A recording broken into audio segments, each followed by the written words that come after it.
Mən səni sevirəm, sən varı, pulu, gör hardan başlanır eşqimin yolu. Nə mənim ürəyim bir belə dolu, nə sənin ürəyin boş olmayaydı. Yar deyib, ağlayıb könlümün sazı, bir gündə 1000 dəfə yanıram azı. Sücayət, sücayət heç kimin baharı, yazı, dönüb birdən-birə qış olmayaydı. Heç kimin baharı, yazı, dönüb birdən-birə qış olmayaydı. Saçmadan düştüler bakar. Saçmadan düştüler bakar. Ömür gelen bizden de yaşlı sana yanır.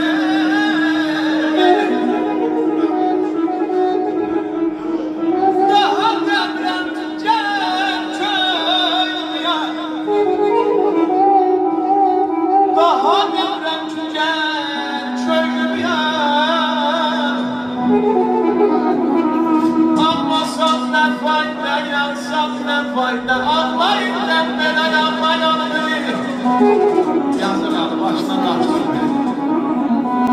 Ağlayın dembele yanmayanı.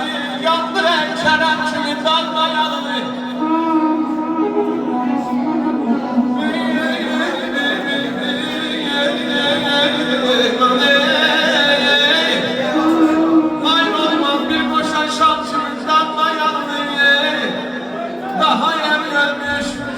Dursam en fayda, her yerden yardımcım olmuşam benim.